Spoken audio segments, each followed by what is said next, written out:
Hey everybody, I'm back. I am here for the Haves and the Have-Nots, Season 5, Episode 9, An Eye for an Eye. Now, tonight's episode was great, and I can't wait to dig into it, but before I get there, please would you, if you are not already subscribed to this channel, go ahead and click that subscribe button real quick, click the bell for notifications, and if you're already a part of my YouTube family, welcome back and thank you for the support.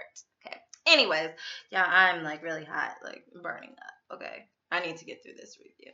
But anyways, let's just go ahead and get started. Okay. So, started off where it left off with Hannah and David. David is on Hannah's doorstep and he is confronting her about her son's involvement in Quincy Maxwell's murder. He's basically upset because Jeffrey is in jail and her son is not in jail, and neither is Candace. He knows that all of them played a part in it and he feels like they should like step up and say something and do what's right. Now, on David's end, he wants his son to be out of jail and he wants them to be in jail. So I don't know how that's fair. So basically, he is telling her, you need to have your son turn himself in or I'm going to prosecute him, okay? I'm coming to you. I'm trying to be as nice as possible. This could get really bad. Hannah doesn't like threats, okay? Her kids put themselves in messy situations. Hannah tries to stay out of messy situations or situations that would make her end up in jail. Okay, she steers clear of that and she always warns her children. However, the difference between Hannah and the Criers and the Harringtons, they treat their adult kids like children, okay? They literally try to protect them from any and everything, and their kids create messes, and they will do whatever they can to cover up the mess or dig them out of the situation. And then from that, their kids never learn their lessons and they keep making the same mistakes. Hannah, on the other hand, she warns her kids beforehand. And if they wind up in that situation, she takes her hands off of it, okay? She's not going to give up her son, basically like David wants her to do, but she's like, hey, he's a grown man. If you have a problem with him, you need to go talk to him yourself, okay? Face to face, man to man. So David is a little salty, so he's like, I already tried to go talk to him, but when I walked in on him and Veronica earlier having sex, it really wasn't the right timing. And afterwards, he left. Like, David, I guess you do feel a little salty about that. Or that was you just trying to throw salt in the wound because Hannah doesn't like Veronica. But whatever the case, Hannah's like, I'm not budging. I don't have anything to do with this. At this point, David is saying, you need to have him do what's right. Okay, well, what's right is for, I guess, all three of them to be in jail. David wants for Vinny to tell the truth. If Vinny tells the truth, his son, Jeffrey, is still going to be in jail because Jeffrey stabbed Quincy several times. Like, it was like a moment of passion and he wouldn't stop. Quincy could have survived maybe if he stabbed him once, but he was literally stabbing him to his death. Vinny merely buried the body. Now, of course, he still is a part of the crime and he tried to cover up the crime, but I honestly believe Jeffrey is at much more fault than Vinny, and David is in denial of that. But whatever the case, Hannah is like, I don't know what to tell you, bro. David then tries to play on her, like, Christianity. Because, people think that, like, Jesus is weak for whatever reason. So they feel like, oh, he was such a kind man, good-hearted. What would Jesus do? You should think about that. Try to convince your son to do the right thing. And it's like, dude. Jesus was not a punk, okay? Like, Jesus was not a fool either. So, she is not going to basically trade in her son being in jail for you, especially because Hannah knows in the past David and the Criers have lied to her face, just like flat out lied. So she's like, look, at this point, it's an eye for an eye. You lied to me. You didn't have my back, and you expect me to have yours? I think not. You need to talk to my son, okay? It has nothing to do with me being a Christian. So perfect timing. Vinny walks up. Vinny is like, bro, what do you want? Of course, him and Vinny exchange words back and forth because they've already had the encounter with Veronica. So Vinny is kind of rubbing it in at this point, and David is just not here for Vinny. David even tries to drop the bomb to Hannah. Well, you know that your son is involved with Mitch, and Mitch's family is the mob. Hannah's like, what are you talking about? Vinny is like, that's beyond the point, okay? You're trying to switch the subject, okay? I don't have nothing to do with this Quincy Maxwell murder. I don't know what to tell you, okay? Look, the body is inadmissible. I don't have anything to say. I had nothing to do with it. So David is like, oh, you've been listening to Veronica, huh? She's been telling you some tricks. He's like, well, she's been showing me a little bit more than that. So they're both just rubbing it in at this point.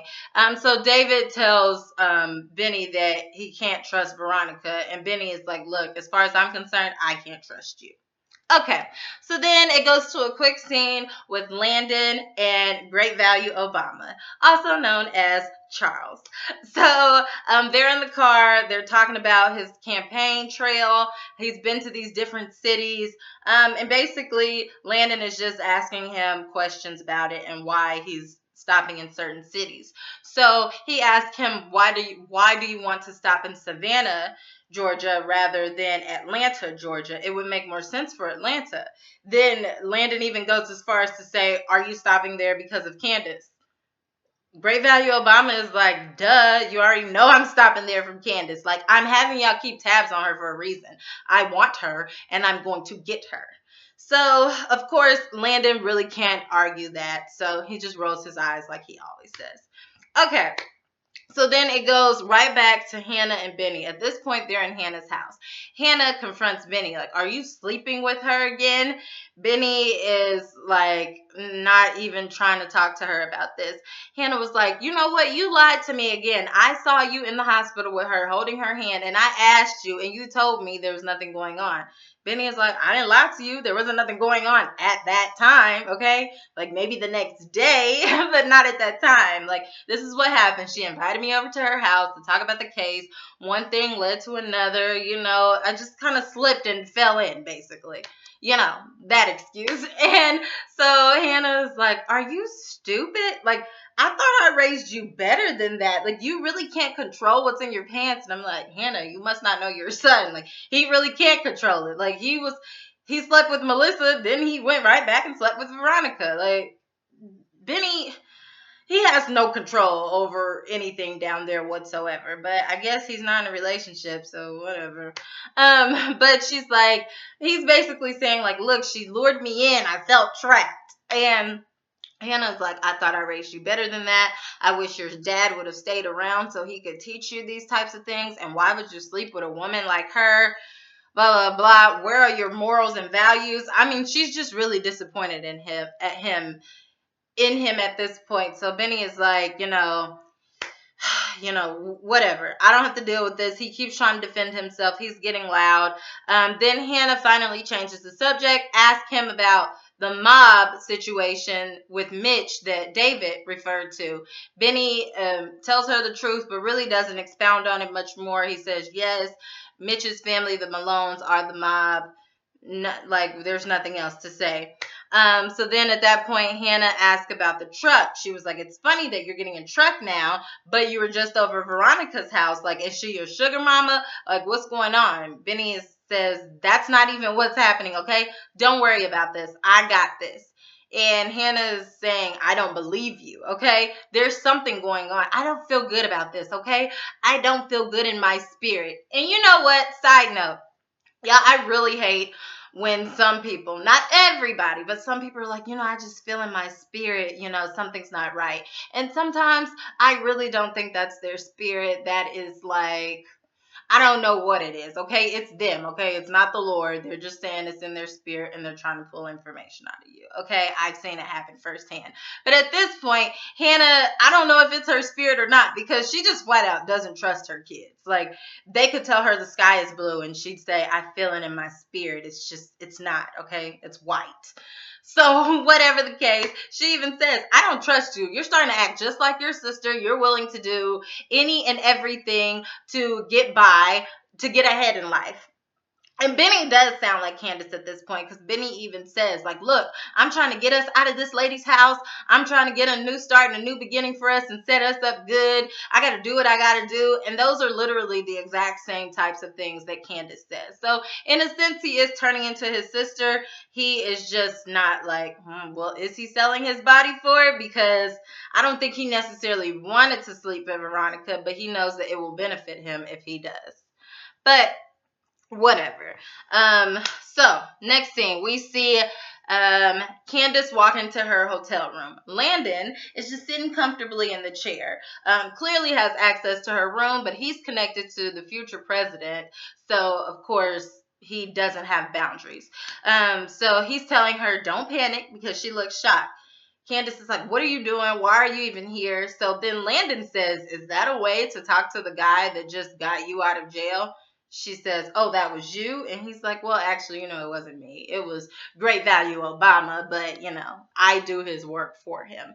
And she's like, well, I told him and I told you I don't need your help or I don't need his help. I got this. And I'm like, Candace, you actually really do, or you'd still be in jail. But whatever the case, so Landon is like, look, let's just cut to the chase, okay? He's a winner, so he's not going to stop going after you until he wins you.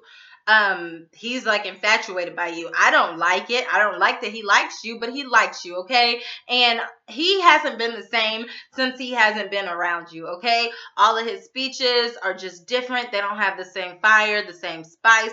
He's happy for whatever reason. He's happy when he's around you. So I need you to spend time with him so that he can be happy again and he can improve on his campaign trail. She's like, I'm not about to be a political pawn for you guys. And she's like, and then Landon says, can you please just do this for us, okay? It boosts his morale. And Candace is like, you know what? You need to get out. I don't want anything to do with any of this. So Landon kind of like checks her for a second, like, okay, well, you need to stop robbing old senators. She's like, what? Come again? What did you say? So Landon says, yeah, the guys that your Johns that you're having come into this room and you're robbing them. Yes, they're old senators, 3 of them actually. And I don't even understand why you're doing this. Like, this is just stupid. This is beneath you. This is like misplaced grieving. You're only doing this because you want other people to hurt just as much as you're hurting because your son died. Candace is like, look, don't go there, okay? The last person that went there, Quita, she got beat up, okay? She didn't say that part, but that's basically what she's thinking. So then he says, no, this is beneath you. You could do better than this. And she's saying, look, you know what? This is me. This is how I operate. I grew up in a tough neighborhood. This is how we do it. This is how we get down, and you can't change me. And it's like, Candace, you want better for yourself. You don't want to be like the kids that were in your neighborhood. You want a better quality of life, but you have an opportunity to do it the right way. But maybe she has a skewed view of men, period. So maybe that's why she's not trying to get close to Great Value Obama. But anywho, Landon is like, you know what? You literally have a perfect cookie cutter life waiting for you, just waiting there. All you have to do is change just a little bit, okay? Not all change is bad, which for Candace, in this case, it would be great. Now, she would have all eyes on her, and Candace likes to have control. So maybe that's why Candace doesn't want to put herself in this position. But whatever the case, Candace is like, I don't want to be a part of that. What would I look like in the White House? And then so Landon says, well, you already get over on people and, you make bad deals with people. Politics is no different. And she's like, you know what? That's not me. And so Landon says, well, Great Value Obama wants to see you, so don't be shocked if he shows up at your door. He never takes no for an answer. Okay. So then we go over to the Ice Queen's house, Veronica.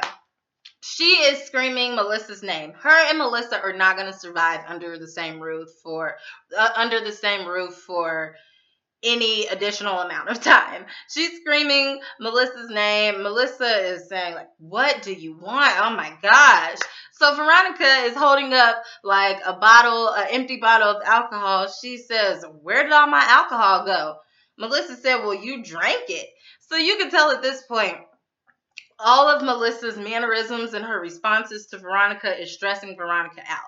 Like everything in her wants to choke the life out of Melissa, but she has a precious life inside of her that Veronica is connected to, her future grandchild. So she has to like really keep herself calm with Melissa.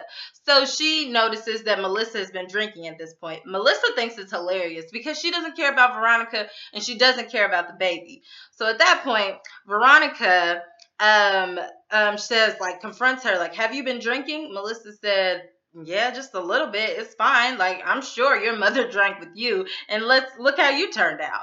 So that was some shade in there, of course. So Veronica, like, grabs Melissa, takes her to the sink, gets a spoon, and sticks it right down her throat so that she can, like, immediately throw up the alcohol. And she's like, look, girl, you're testing me, okay? Don't ever do this again. You're not going to hurt my grandchild, okay? I want to hurt you, but you're not going to hurt my grandchild. So Melissa, of course, is still like really smart aleck back with Veronica. It's like watching like a mother and a teenage girl in that stage where like they just don't like each other and they don't get along. So they basically start throwing shade back and forth, and they're talking about the accident, and Melissa's like, I wish that you would have just burned and died in that accident. I'm glad I took over the wheel. Veronica says, you're lucky I don't have a burn or a scrape on me because it would be a lot for you to pay. Okay, you would be suffering. But she does tell her, just keep in mind, I don't forget, okay? After you have this baby, I will set it up so you never see this baby. So in this moment, Melissa kind of looks like taken aback. And I didn't think that Melissa had any type of attachment to the child that she's carrying. But maybe she does. We'll see. But Veronica would be that type of person to like get grandparents' rights and just take the baby from Melissa. So at that point, Veronica is just mad. She's like, you know what? All of this is your fault. We wouldn't be in this position if you could have just gotten Jeffrey to sleep with you. You couldn't even do that. Like, remember, Melissa had to get Jeffrey drunk to get him to sleep with her and for her to end up pregnant. Well, Melissa says, he's gay. Of course he doesn't want to sleep with me. And then Veronica's like, no, he's not. I figured it all out, okay? I figured it out. He's not the problem. You're the problem. You are the problem. That is exactly what's wrong with this situation. And Veronica is really trying to convince herself of this. Melissa keeps saying over and over, he's gay, he's gay. That's why he didn't want to sleep with me. Why can't you accept that? You can't change him. Veronica is convinced that she can. And now I think Veronica has mental problems. She has convinced herself that all of this is Melissa's fault. Jeffrey is not the problem, and it can sit well in her mind as long as she can blame Melissa. Then she makes Melissa clean up her own like vomit out of the sink, and she walks away. Okay. Well, before she walked away, Melissa refused to clean it up, and Veronica like literally like slapped the living daylights out of her, and Melissa decided, okay, I should just clean up the vomit. Okay. So next we have Jim. And Gia is Candace's new escort. They are in the room and they are going at it. Okay. From the angle of the camera, I already knew it was perfect timing in Tyler Perry world for someone to walk into the room. So of course, Catherine walks into the room. Mind you, Catherine, her and her family, they own the hotel, so she can have access to any room. So she comes in the room, and she's like, oh, another one of your escorts, another one of your Jezebels, another one of your loose girls. Oh, should I shoot her too? You know, Catherine, she's kind of just a lot of hot air, and she never actually does anything. So Jim, he has no shame in his game because him and Catherine, like, they are just like married for business purposes, basically. So So Catherine tells the girl to get your clothes and get out. I'm his wife. Get your clothes and get out. Gia is freaking out at this point because Catherine tells her, I have a gun and I will shoot you. So Gia is like getting her clothes, trying to cover herself out, and like she literally like runs out of the room. Okay, so then Catherine says to Jim, we have a problem. Jim is not paying her any attention because he's like, oh, you're coming to me, so the ball must be in my court. So Catherine tells him that the DA matched the bullets from Amanda's murder, the gun that she had, to the bullets for Jennifer Salison. So that is their problem.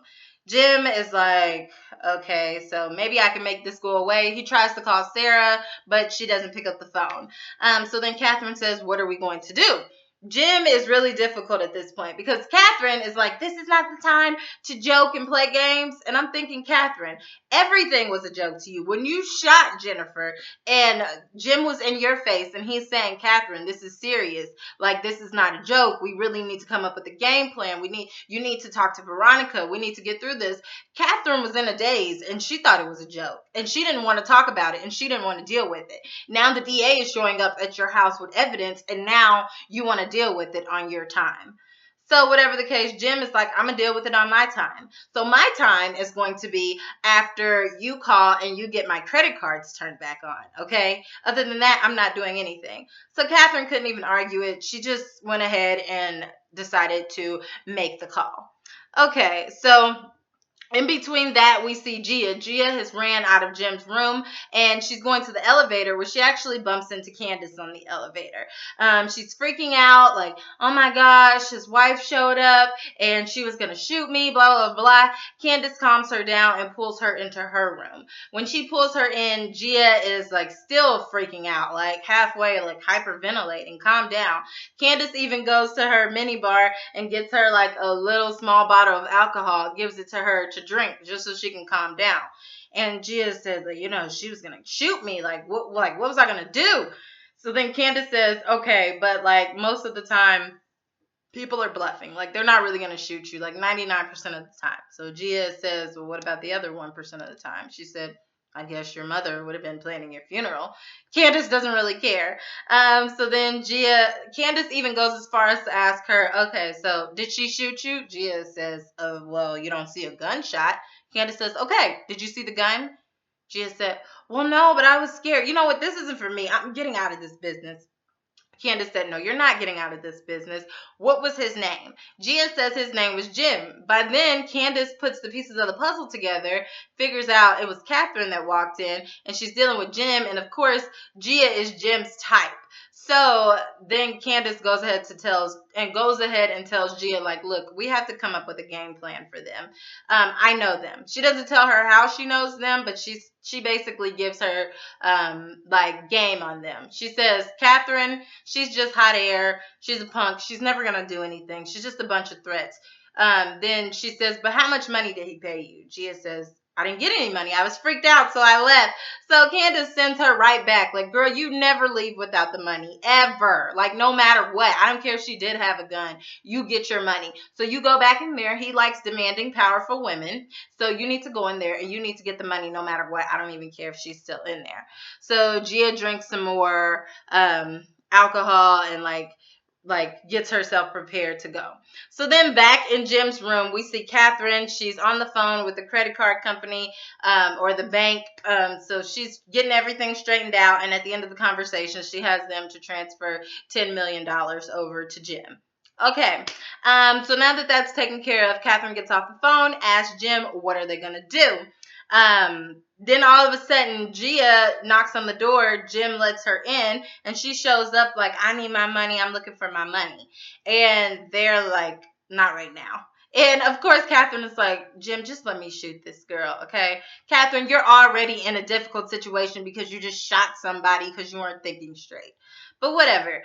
So Jim says, look, I'll meet you down at the bar and I'll give it to you. Gia says, no, I refuse to leave. I need my money and I need it now. So Jim eventually goes into the dresser, pulls out some money and gives it to her. At that point, I'm really shocked that she didn't count the money. But he gave it to her. She walked away. Finally left out. So then Jim basically tells Catherine, this is the game plan. I want you to come with me tomorrow to Wyatt's place so we can talk to him, so we can get him to not testify. Okay, so then speaking of Wyatt, we go back to the police station. Wyatt is at the front of the station because he has just like filed the police report, or so he thinks, with Oscar's Inside Connect.